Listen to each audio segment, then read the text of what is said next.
নমস্কার বন্ধুরা, পাড়া রান্নাঘরে আরও একবার আপনাদেরকে স্বাগত। তো দেখুন, আজকে আমি বানাবো সয়াবিন। এই সয়াবিনটা এত সুন্দর রান্না হয়, আর এর আগে আপনারা সয়াবিন এইভাবে বানিয়ে খাননি।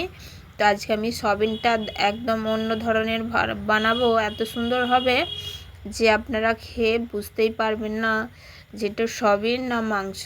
তো দেখুন, এখানে আমি সয়াবিন নিয়েছি, আর হচ্ছে কুমড়ো শাকের ডাঁটা একদম পরিষ্কার করে পুরো ছাল সব পরিষ্কার করে তুলে নিয়েছি। আর এখানে রয়েছে আলু, আর দেখুন আমি এই যে উনুনটা ধরিয়ে নিয়েছি। আর এখানে সয়াবিন নিয়েছি, তো এটা 15 টাকা প্যাকেটের সয়াবিন। এক প্যাকেট সয়াবিন হলেই কিন্তু পুরো পরিবারের তরকারি হয়ে যাবে। তো এই সয়াবিনটাকে আমি প্রথমে গরম জলে লবণ দিয়ে ভিজিয়ে রেখেছিলাম 10 মিনিটের মতো। আপনারা অবশ্যই প্রথমে সয়াবিনটাকে 10 মিনিট মতো গরম জলে ভিজিয়ে রাখবেন, আর অবশ্যই একটু লবণ দেবেন। তো দেখুন, ভিজে সয়াবিনটা একদম ফুলে কত বড় হয়ে গেছে। আর আমি এখানে জলটাকে ভালো করে চিপে চিপে তুলে নিয়েছি। তো চলুন এবার রান্না করব। তো প্রথমে আমি কড়াইয়ের মধ্যে তেল দিলাম, সর্ষের তেল। আর এই রান্নাটা সর্ষের তেলেই কিন্তু খুব দারুণ হয়, আর সর্ষের তেলের স্বাদটাই আলাদা। আর এর মধ্যে আমি দেব অল্প হলুদ গুঁড়ো। সর্ষের তেলের মধ্যে দিলাম অল্প হলুদ গুঁড়ো, অল্প লবণ দিয়ে এই যে দেখুন আলু ছোট ছোট করে এই যে আলুর টুকরো টুকরো কেটে ধুয়ে পরিষ্কার করে রেখেছিলাম, আলুগুলো দিয়ে দিলাম। আলুগুলোকে ভেজে নেব, আর শুধু আলু ভাজবো না, এর সঙ্গে ডাঁটাগুলো দিয়ে দেব। এখানে সময়টা একটু কম লাগবে, আর একসঙ্গে ডাঁটা আলু ভালো করে ভাজাও হয়ে যাবে। তো লবণটা দেওয়ার কারণ হচ্ছে ডাঁটার মধ্যে লবণটা ঢুকে যাবে, ডাঁটাটা খেতে ভালো লাগবে। তো এবার ডাঁটাটা দিয়ে দেব দেখুন। আর এটা হচ্ছে কুমড়ো শাকের ডাঁটা, অবশ্যই কুমড়ো শাকের ডাঁটা নেবেন, হচ্ছে সজনে ডাঁটা না, এটা কুমড়ো শাকের ডাঁটা। তো দেখুন আমি পাতায় নিইনি, শুধু ডাঁটাগুলো ভালো করে ধুয়ে আঁশগুলোকে ভালো করে তুলে নিয়ে ধুয়ে পরিষ্কার করে ছোট ছোট করে কেটে রেখেছি। তো আলু ডাঁটা ভালো করে আমি ভেজে নেব 10 মিনিটের মতো। তো দেখুন এখানে আলু ডাঁটা এই যে ভাজা হয়ে গেছে।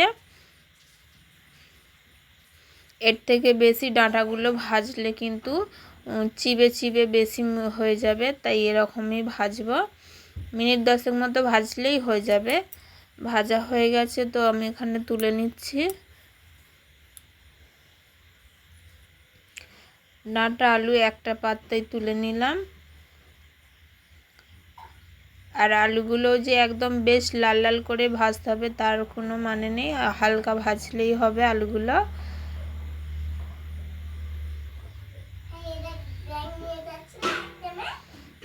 তো ভেজে নিয়েছি। এবার ওই কড়াইয়ের মধ্যে সয়াবিনটা দিয়ে দেব। এতে আর তেল দেব না, কড়াইটা কিন্তু ভালো বেশ গরম রয়েছে।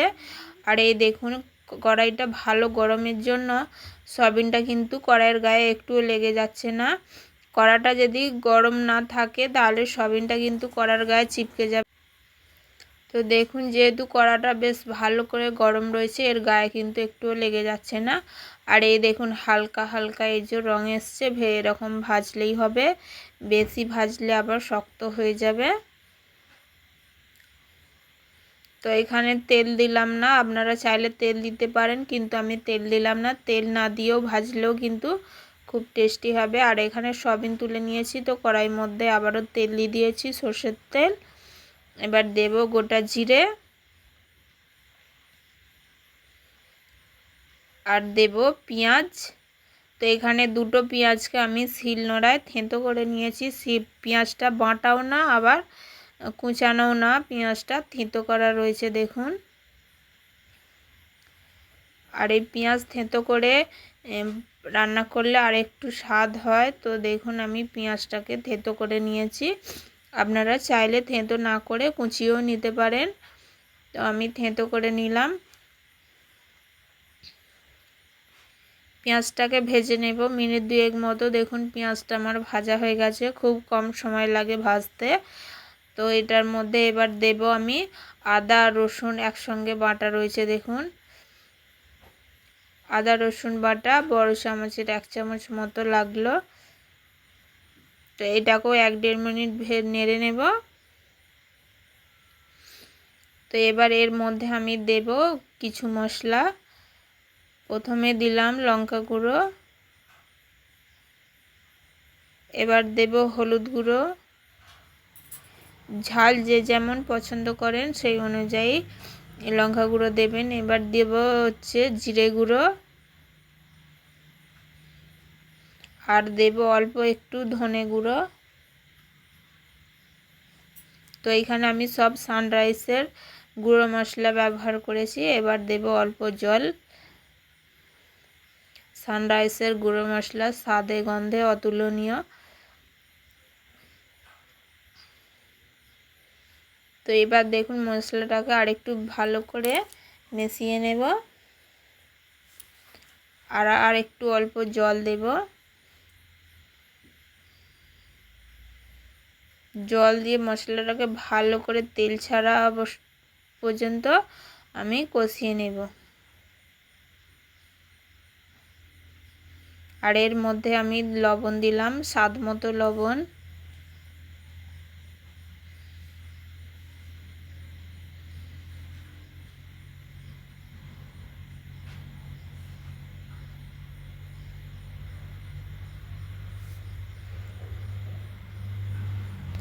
তো মশলাটাকে এবার তেল ছাড়া অবস্থায় কষিয়ে নেব। তো দেখুন মশলা থেকে তেল ছেড়ে দিয়েছে।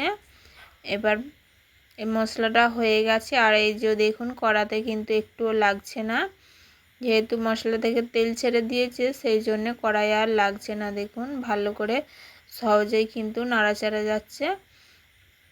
এর মধ্যে এবার দিয়ে দেব ডাঁটা আর আলু, ভেজে রাখা কুমড়ো শাকের ডাঁটা আর আলু দিয়ে দিলাম। দিয়ে ভালো করে এটাকেও কষিয়ে নেব।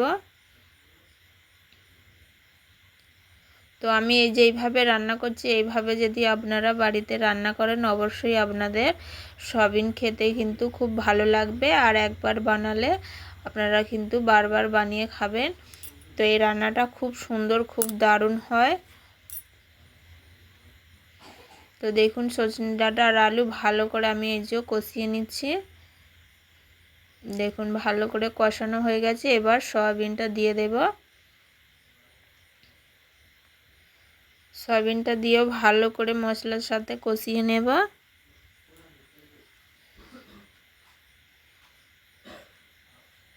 দুদিন কিন্তু প্রচুর বৃষ্টি পড়ছিল, আপনাদেরকে তো বললাম। আর দুয়ারের মধ্যে রান্না করছিলাম, তো সেটাও আপনাদেরকে দেখিয়েছি। আর আজকে একটু রোদ বেরিয়েছে, যেহেতু সকাল থেকে একটু রোদ বেরিয়েছে। তো দেখুন আমার রান্নাঘরটা একটু শুকানো মতো হয়েছে, তাই আজকে আমি রান্নাঘরেই রান্না করছি। তো এটা ভালো করে মেশানো হয়ে গেছে। এবার এর মধ্যে আমি জল দেব, পরিমাণ মতো জল দেব। এক বাটি দিয়েছি, আর একটু জল দেব, যেহেতু আলুটা ভালো করে সিদ্ধ হবে আর কুমড়ো শাকের ডাঁটাটাও কিন্তু ভালো করে সিদ্ধ হবে। তো দেখুন আমি এখানে 2 বাটি মতো জল দিয়েছি। এই জলটার মধ্যেই আলু আর কুমড়ো শাকের ডাঁটা ভালো করে সিদ্ধ হয়ে যাবে। তো আপনারা যদি একটু ঝোল বেশি করে রাখতে চান তাহলে আর একটু জল দেবেন, আর না যদি রাখেন তাহলে 2 বাটি মতো জল দিলেই হবে। তো দেখুন এখানে প্রায় ফুটে গেছে। এবার আলুটা সিদ্ধ হয়েছে নাকি ভালো করে দেখে নেব। সয়াবিনগুলো আরও একটু ফুলে দেখুন বড় বড় হয়ে গেছে। প্রথমে আমি গরম জল দিয়ে আর লবণ দিয়ে ভিজিয়ে রেখেছিলাম 10 মিনিট মতো। আবার এই যে দেখুন রান্না হতে আর একটু বড় করে ফুলে গেছে। তো দেখুন আলু প্রায় আমার সিদ্ধ হয়ে গেছে।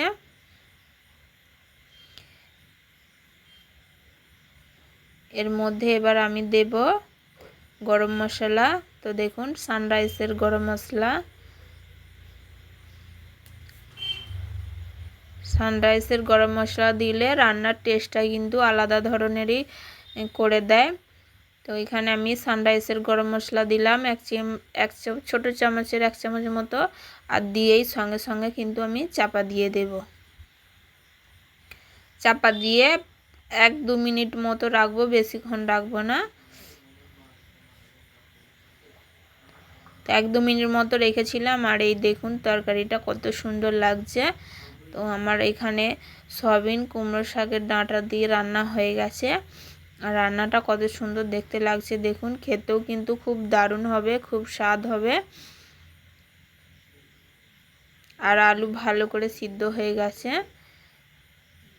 তো আমার এখানে রান্না হয়ে গেছে, আমি একটু গ্রেভি রাখলাম, যেহেতু আলু রয়েছে একটুখানি গ্রেভি রাখলাম, না হলে কিন্তু একদম শুকানো হয়ে যাবে। তো এবার নামিয়ে নিচ্ছি।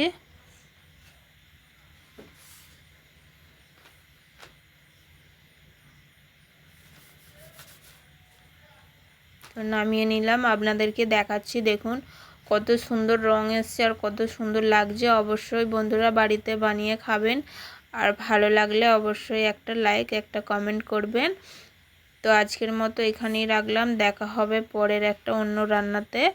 তো সয়াবিন রান্নাটা কেমন লাগলো অবশ্যই আমাকে কমেন্ট করে বলবেন, আশা করি আপনাদের দারুণ লাগবে। তো সবাই ভালো থাকবেন, সুস্থ থাকবেন।